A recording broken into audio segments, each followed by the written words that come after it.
Hello friends, welcome to our channel इतिहास हमारी नजर से।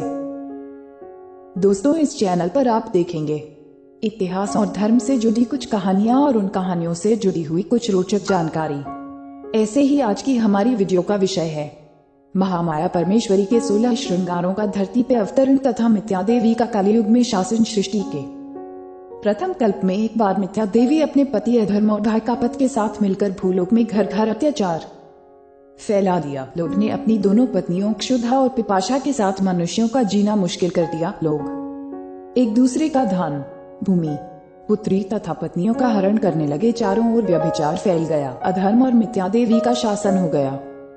प्रजा त्राही त्राही करने लगी। तब सप्तऋषियों ने महामाया परमेश्वरी की उपासना व घोर तप किया। आदिशक्ति माता ऋषियों को उनकी तपस्या का फल प्रदान करने के लिए प्रकट हुई। भूतल पे धर्म को स्थापित करने के लिए तथा अधर्म का नाश करने के लिए माँ ने अंश रूप में अपने शरीर से अग्निदेव तथा उनकी पत्नी स्वाहा देवी को, यज्ञदेव तथा उनकी पत्नी दीक्षा देवी और दक्षिणा देवी को, पितृदेव तथा उनकी पत्नी स्वधा देवी को, पुण्यदेव तथा उनकी पत्नी प्रतिष्ठा देवी को, सुशील देव तथा उनकी पत्नी शांति देवी और लज्जा देवी को, ज्ञान देव तथा उनकी पत्नी बुद्धि देवी, मेधा देवी, धृति देवी को अपने शरीर से उत्पन्न किया और अधर्म तथा मिथ्या देवी की सत्ता को समाप्त करने के लिए आदेश दिया। हजारों वर्षों तक युद्ध चला, लेकिन मिथ्या देवी को कोई परास्त नहीं कर पाया। यह देखकर माता परमेश्वरी ने अपने शरीर से पुनः वैराग्य देव तथा उनकी पत्नी श्रद्धा देवी और भक्ति देवी को, वायुदेव और उनकी पत्नी स्वस्ति देवी को,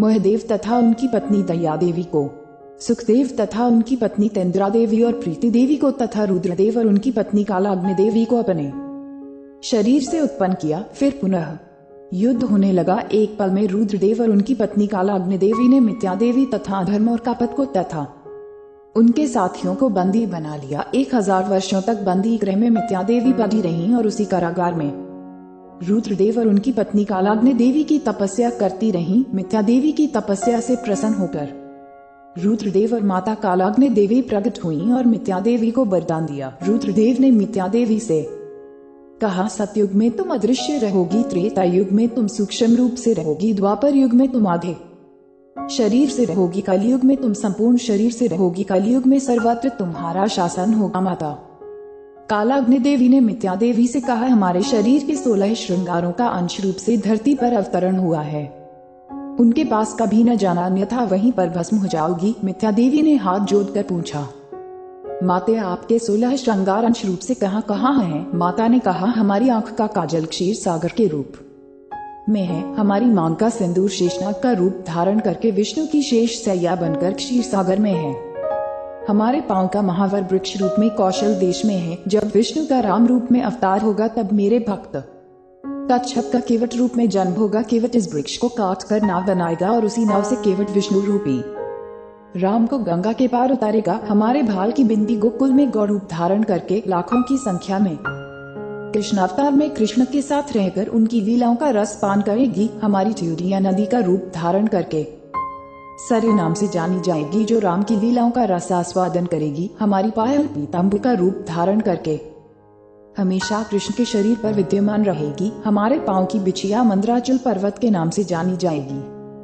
अगले कल्प में सागर मंथन की लीला होगी, जिसमें मंद्राचल पर्वत मथानी बनेगा। हमारी नासिका की नथुनी ब्रह्मा का कमंडल है। हमारे कान के कर्णफूल कुंडल का रूप धारण करके रुद्रदेव के कर्ण में विराजमान हैं और हमारे कमर की करधना हल बलराम के हल का फल बनके असुरों का विनाश करेगी। इसलिए तुम इनके पास न जाना, अन्यथा वहीं तुम जलकर भस्म हो जाओगी। कलयुग में जो भक्त हमें 16 श्रृंगार अर्पण कर हमारी उपासना करे, उनके पास कभी न जाना। कलयुग में तुम्हारा सर्वत्र शासन होगा। हम उम्मीद करते हैं कि आपको इस चैनल के माध्यम से रोचक जानकारियां दे सके। आप अपने सुझाव हमें कमेंट में भेजिए और अगर आप किसी कहानी या तथ्य के बारे में जानकारी चाहते हैं तो वो भी हमें कमेंट बॉक्स में भेजिए और हमारे चैनल को सब्सक्राइब करें। धन्यवाद।